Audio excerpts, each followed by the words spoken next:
Merci de nous préférer pour cette session de l'information de la mi-journée. Voici le sommaire.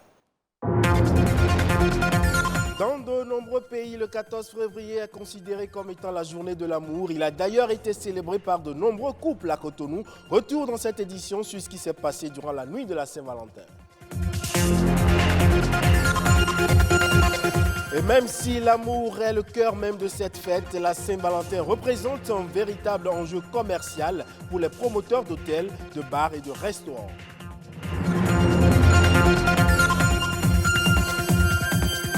Enfin, la grossesse est une période importante dans la vie de la femme. Et si d'habitude elle est suivie par un gynécologue obstétricien, sachez que le pédiatre a aussi un rôle à jouer.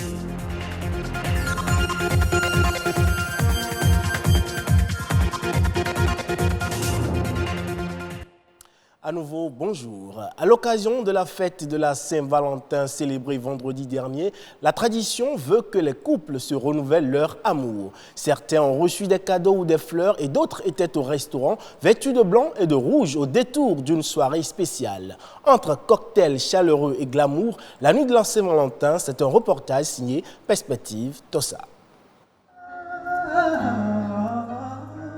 Nuit douce et romantique, c'est la Saint-Valentin. Musique, couleurs et lumière, tout reflète l'amour.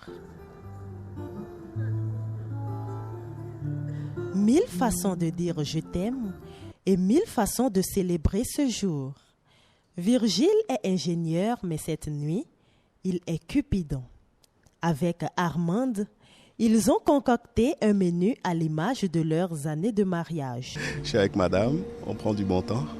Bon, l'ambiance, bien décorée, c'est assez sympa. Mais je vous épargne les détails. Je suis ici avec mon époux, Virgile. Ouais, c'est une surprise. Il m'a parlé de cette invitation seulement aujourd'hui. Donc je ne m'y attendais pas. On est mariés depuis 19 ans. Je suis vraiment contente, je suis heureuse. Le cadre est convivial, c'est très beau ici. Pour Gilus et Maureen, la devise c'est profiter de la vie et surtout profiter de la nuit des romances. Bon, nous, on a l'habitude de profiter de la vie pendant qu'on y est. Donc, voilà, donc aujourd'hui, on veut profiter aussi, comme d'habitude, voilà. Au bord de la piscine, la couleur rouge et tout, les fleurs, les pétales de rose, la table bien décorée, ça va, c'est bien. Changement de cadence et d'ambiance d'un lieu à un autre. Les cadeaux sont à l'image des sentiments. Bon, aujourd'hui, je l'ai acheté des habits. Loin de ça, je l'ai aussi payé des trucs là et des montres. Aujourd'hui, je lui ai offert une montre. Mais pour certains, l'amour c'est aussi entre amis et nul besoin d'attendre la Saint-Valentin. Non, moi, mon chéri ne m'a pas fait de surprise aujourd'hui. Je suis venue avec mes amis seulement pour supporter. Je fais partie des fans de Cécimé. Bon, à voir de la ville, on ne sent pas qu'il y a une fête. On ne sent pas ça, en fait. Mais pour ma part, tous les jours sont jours de fête. Donc, on peut fêter l'amour tous les jours. Galanterie et coquetterie sont au rendez-vous. Tout est bien établi pour remonter le désir et faire monter l'excitation au sein du couple. Et au moment où certains célébraient la Saint-Valentin, d'autres, par contre, en profitaient pour réaliser des bénéfices. Promoteurs d'hôtels, de bars et de restaurants n'ont pas tari d'imagination pour renflouer leurs caisses. Qu'ont-ils proposé pour la fête de l'amour? Leurs objectifs ont-ils été atteints et quelles ont été leurs entrées durant la nuit de la Saint-Valentin 2020? Une équipe de la rédaction s'est intéressée aux questions. Les réponses avec Rodrigue Babagbeto. Il est 23h ce 14 février et pour avoir accès à ce bar-resto, il faut débourser entre 25 000 et 200 000 francs CFA pour une table de 6. L'intérieur n'affiche pas encore complet à notre arrivée, mais hors micro, l'un des tenanciers nous confie être certain que d'ici 1h du matin, plus aucune place ne sera libre.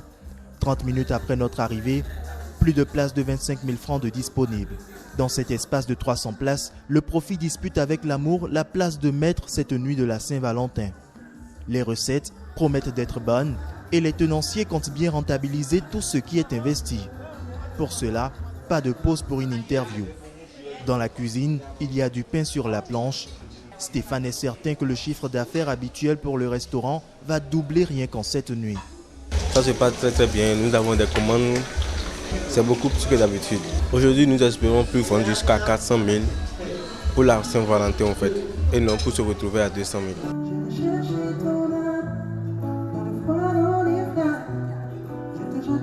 Dans ce tout autre cadre, la finesse est au rendez-vous.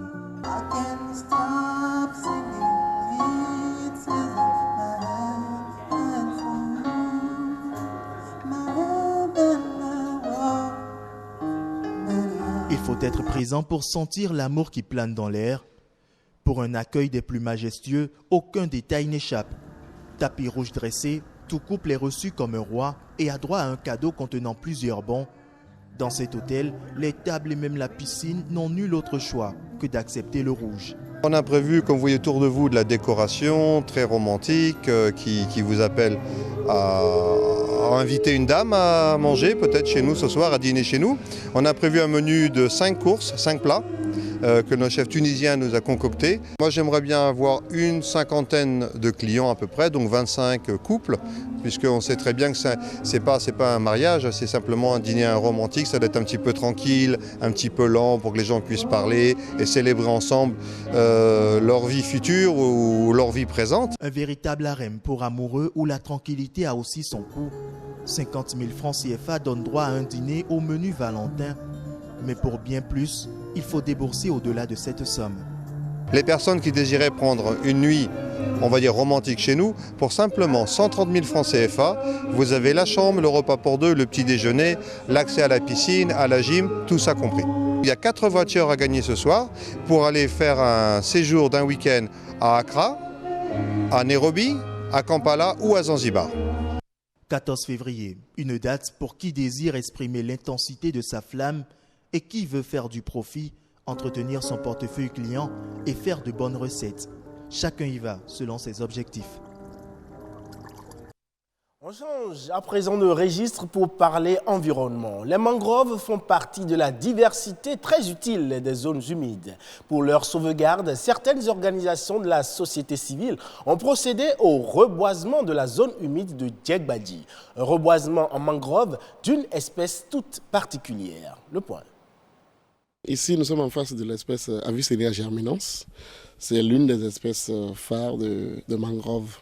C'est une espèce indicatrice de salinité dans un milieu. Quand vous voyez ça dans la mangrove, vous pouvez être sûr que la salinité est élevée à ce niveau. Et c'est ça qui guide même les femmes quand elles veulent faire le sel. C'est dans ces milieux-là que ces femmes identifient ces arbres et c'est là qu'elles raclent le sol pour pouvoir faire le sel. Donc c'est une espèce très importante pour les populations. Elles aiment ça. Et quand vous voulez faire un reboisement à succès, il faut forcément associer cette espèce-là. Et ne pas faire que l'autre espèce qui est le Rhizophora racemosa qui est facile à planter. Ici, nous avons fait la pépinière où on a récolté les graines, on les a mis dans des sachets et il y a eu un suivi. Déjà, nous avons 4 feuilles. Là, ça veut dire que c'est prêt. On peut aller remettre ça. En fait, on peut aller faire le reboisement avec. On essaye de recréer l'écosystème qu'il y avait pour que, de façon durable, nous puissions nous projeter dans le développement. Je crois que c'est dès le bas âge qu'il faut reformater le citoyen de demain qui va comprendre que les zones humides ne constituent pas un dépotoir, mais une richesse qu'il faut protéger et préserver. Je crois que les enfants sont les mieux placés pour prendre cet héritage-là. Nous sommes les défenseurs de la mangrove. Savez-vous qu'en plus du gynécologue obstétricien, le suivi d'une grossesse par un pédiatre est nécessaire pour le bien-être de la femme enceinte? Eh bien, aujourd'hui, il est révolu le temps où le pédiatre ne s'intéressait au bébé qu'à partir de la naissance. Sa présence est indispensable pour donner le maximum de chances au fœtus pour naître avec un minimum de souffrance. Romuald Boton nous en parle dans ce reportage de Marianne Bossemende. Si être mère est le désir de toute femme, il y a tout de même un préalable. Quand survient la grossesse, il faut un suivi. Le suivi de la grossesse, c'est une précaution qu'il faut prendre depuis la conception. Sinon, je dirais même avant la conception, pendant la conception, jusqu'à mener une grossesse à terme par les spécialistes de la santé, afin que l'enfant naisse en bon état, vivant, viable et qui puisse grandir sans malformation. S'il est de coutume de se faire suivre par un gynécologue, le suivi d'une grossesse fait intervenir en plus de l'obstétricien un autre spécialiste, le pédiatre. Le pédiatre doit avoir un œil sur la grossesse pour éventuellement rappeler certaines choses parce que le gynécologue, lui, ne pense qu'à la croissance du fœtus et à la bonne santé de la mère. Mais le pédiatre, lui, il pense non seulement à la croissance du fœtus et à la bonne santé de la mère, mais à ce que deviendra le fœtus après sa sortie. Un pédiatre doit voir au moins la maman enceinte au moins 2 fois au milieu de la grossesse pour s'assurer que si par hasard il y a des anomalies, parce qu'avec ces anomalies, l'enfant est capable de pouvoir survivre et s'intégrer dans la société. La deuxième fois que la maman doit voir le pédiatre, c'est dans le dernier trimestre. Et lorsque la grossesse est mal suivie, les conséquences sont énormes. Lorsque le suivi de la grossesse est mal fait, les principaux risques, en fait, c'est ce qu'on appelle les malformations du cerveau, en général. Je vais mettre sur le thème les malformations du tube neural, qui donnent, en fait, plus tard, ce qu'on appelle des infirmités motrices d'origine cérébrale.